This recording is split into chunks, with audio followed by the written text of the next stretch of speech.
जय हिंद दोस्तों, स्वागत है आपके अपने YouTube चैनल शिवम यादव गुरुकुल में। आज हम लोग क्लास 6 के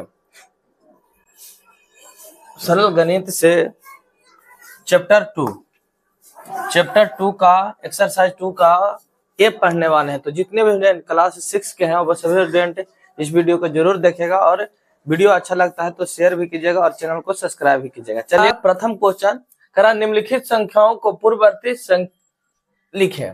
ये जितने भी संख्या है वो उसको पूर्ववर्ती लिखना है। तो 3008, 86 का, 100 का और 9,09,999 को लिखना है पूर्ववर्ती संख्या। तो पूर्ववर्ती संख्या आखिर है क्या? तो पूर्ववर्ती संख्या जो होती है वो कोई भी संख्या, जैसे में 2 है उसका पूर्ववर्ती अगर इस संख्या को कह दे पूर्ववर्ती संख्या लिखने के लिए तो उसका 1 हो जाता है, उसमें से 1 घटा दिया जाता है। क्या किया जाता है? वो उसमें से 1 घटा दिया जाता है, उसे ही पूर्ववर्ती संख्या कहते हैं। तो प्रथम हम चलेंगे, यहाँ पे चलेंगे तो यहाँ क्या हो जाएगा देखते हैं। इसको साइड में कर लेते हैं। कहाँ? बहुत साइड में कर लेते हैं ताकि देखने में भी अच्छा लगे, इधर बताने में भी आप लोग को अच्छा लगे। देखिएगा यहाँ पे क्वेश्चन 1 का ए में, बी में, सी में और डी में, डी तक ही है। तो हम लोग पूर्ववर्ती संख्या कह रहा है वो, तो इसको ए का आंसर देते हैं 3007 होगा। कितना होगा? 3007 पूर्ववर्ती संख्या कहे तो उसमें से 1 घटा लेना है। अगर परवर्ती संख्या बोले, परवर्ती मतलब दूसरा आगे वाला संख्या क्या होगा? आगे वाला संख्या। पूर्ववर्ती मतलब पीछे वाला संख्या बोलेगा। 86 का परवर्ती हो जाएगा 85, 100 का हो जाएगा 99 और इसको करेंगे, इसको 9,99,998, उसमें से 1 ही घटे, ना कि ज्यादा घटेगा। ज्यादा घट जाएगा तो गलत हो जाएगा। एक संख्या ही घटेगा जब भी घटेगा। दूसरा क्वेश्चन को चलेंगे, करा निम्नलिखित संख्या को परवर्ती संख्या लिखना।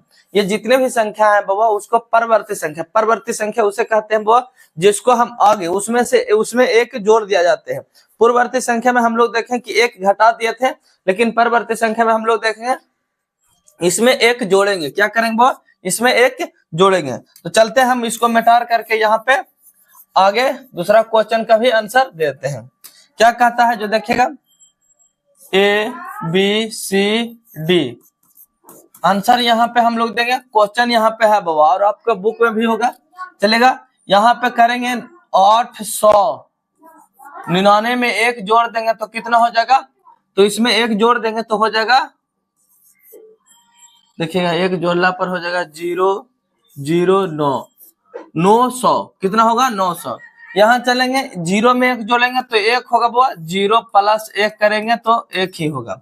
यहाँ चलेंगे 8,0,9,9,9 प्लस 1 कर देंगे तो यह हो जाएगा 9 1 10। इधर से चलेंगे 9 1 10, 9 1 10, 9 1 10, 0 8, ये हो जाएगा 1000 हो जाएगा। 900 है तो यहाँ पे 1000 हो जाएगा।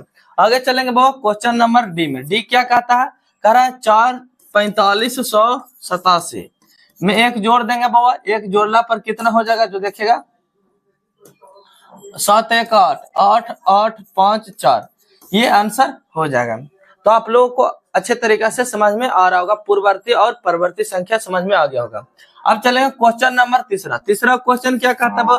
कह रहा निम्नलिखित संख्या युग्मों में कौन बड़ी संख्या है? कह रहा इनमें जो है कौन बड़ी संख्या। देखिएगा ये दोनों में कौन बड़ी है, यहाँ दोनों में कौन बड़ी है, इसमें दोनों में कौन बड़ी है। तो आप लोग आसानी से इसको मार दीजिएगा। यहाँ पे कुछ समझाने की बात भी नहीं है वो कि आपको समझाना पड़े। यहाँ पे आप लोग अच्छे तरीका से मार दीजिएगा। देखिए क्या है, जो पहला क्वेश्चन है कह रहा 700, यहाँ देखिएगा 749 क्या है? 708 कौन बड़ा है? 749 बड़ा है या 708 बड़ा है? तो बाबा 749 बड़ा है।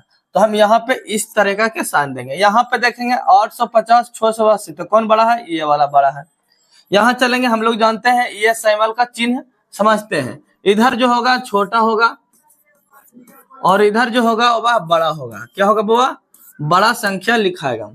यहाँ चलेंगे 6382 है, इधर 6883 तो यहाँ पे हो जाएगा ये वाला साइन लग जाएगा। आप लोग जानते हैं ये चीज को। चलेंगे हम लोग आगे। अगला क्या कहता है बाबा? आगे में जो देखते हैं कह रहा क्वेश्चन नंबर 4 निम्नलिखित कथनों में कौन सत्य और कौन असत्य है? सत्य के लिए टी लगाना है, क्या लगाना है? सत्य के लिए टी लगाना है और असत्य के लिए एफ लगाना, मतलब फेल। तो चलते हैं क्वेश्चन को देखते हैं। पहला क्वेश्चन में करा गिनती की सबसे छोटी संख्या 0 है। क्या हम गिनती जो गिनते हैं बाबा 1 2 3 4 वह 0 है? नहीं बाबा, वह तो 1 है। क्या बाबा 1 से हम लोग शुरू करते हैं किसी को जानने के लिए, बोलने के लिए कि पहला क्वेश्चन है, यहाँ 0 रहता तब ना हम सीखते हैं कि यहाँ पे गिनती की संख्या 0 होता है, लेकिन कभी पढ़े नहीं है वो, तो इसीलिए क्या हो जाएगा, ये जो होगा यहाँ पे हम लोग क्या मारेंगे? एफ मारेंगे, मतलब फेल है। क्या है वो? फेल है। दूसरा क्वेश्चन कह रहा है सबसे बड़ी प्राकृत संख्या ज्ञात है। प्राकृत संख्या उसे कहते हैं जिसे गिनती की संख्या हो, 1 2 3 4 इंडिविजुअल से 100 1000 10 लाख 50 लाख, ये तो हमें ज्ञात है कि अंतिम संख्या प्राकृत संख्या जो होगी कितना होगी, तो हमें ज्ञात नहीं है, तो यहाँ भी हो जाएगा एफ ही होगा। चलेंगे तीसरा क्वेश्चन को देखिएगा। कह रहा प्रत्येक प्राकृत संख्याओं एक पूर्ण संख्या है। कह रहा प्रत्येक प्राकृत संख्या जो है वह एक पूर्ण संख्या है। तो हाँ बाबा, पूर्ण संख्या जो होगी वो 0 से शुरू होती है, 0 1 2 3 होती है, लेकिन प्राकृत संख्या जो होती है 1 2 3 से शुरू होती है, 1 से शुरू होती है, तो ये जो होगा टी होगा। क्या होगी वो? टी होगी। चलेंगे क्वेश्चन नंबर 4 में चलेंगे। कह रहा शून्य सबसे छोटी पूर्ण संख्या है। तो सही बात है, बहुत सबसे छोटी संख्या शून्य ही है, तो यहाँ भी टी होगा। तीसरा 5 में चलेंगे। 1/3 एक पूर्ण संख्या है।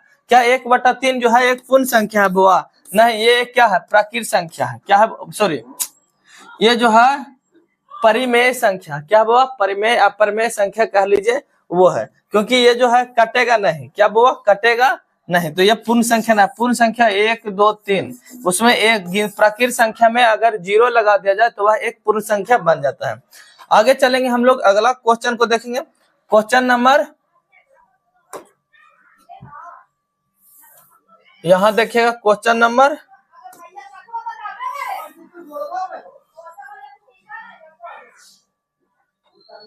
5 को देखेंगे। 5 में क्या है जो देखते हैं बुआ, आंसर दीजिए। कह रहा है निम्नलिखित संख्या युग्मों में कौन सबसे छोटा है? इसमें कौन सबसे छोटा है? बहुत तो छोटा जिधर है उधर के मुंह बंद रहेगा।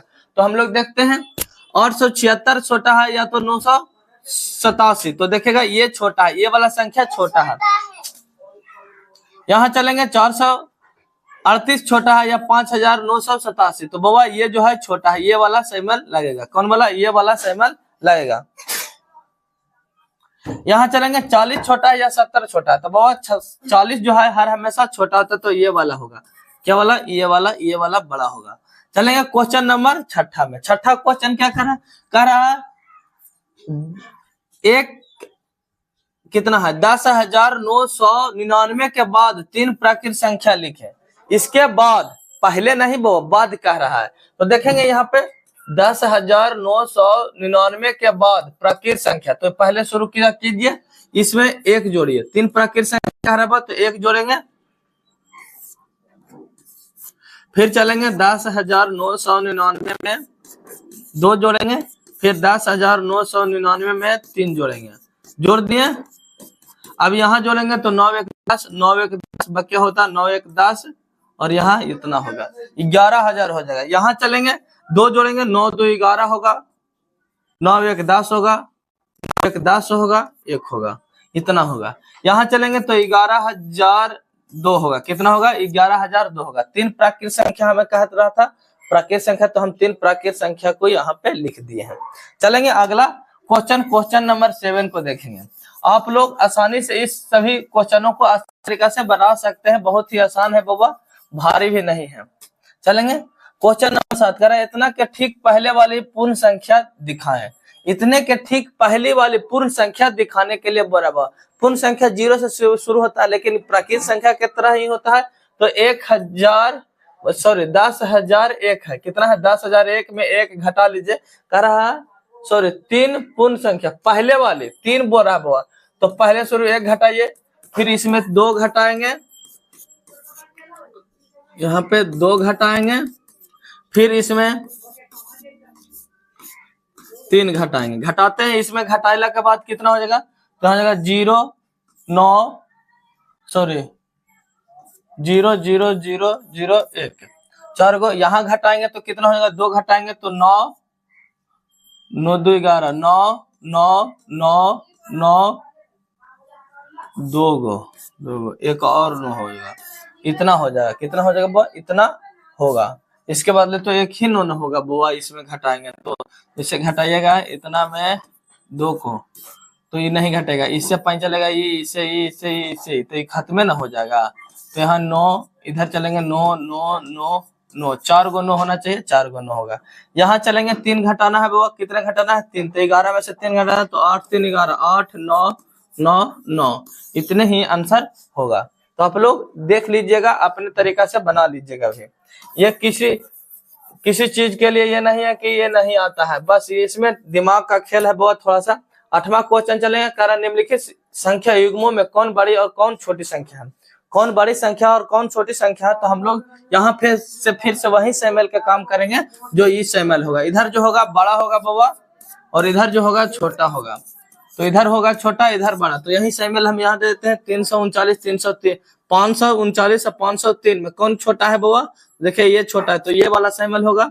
370 307, तो कौन छोटा है? तो ये वाला छोटा है। यहाँ चलेंगे 98,765 है, एगो 65,700 इतना है, तो कौन बड़ा छोटा है बुआ? तो देखेंगे यहाँ पे, देखिए ये वाला इधर छोटा है।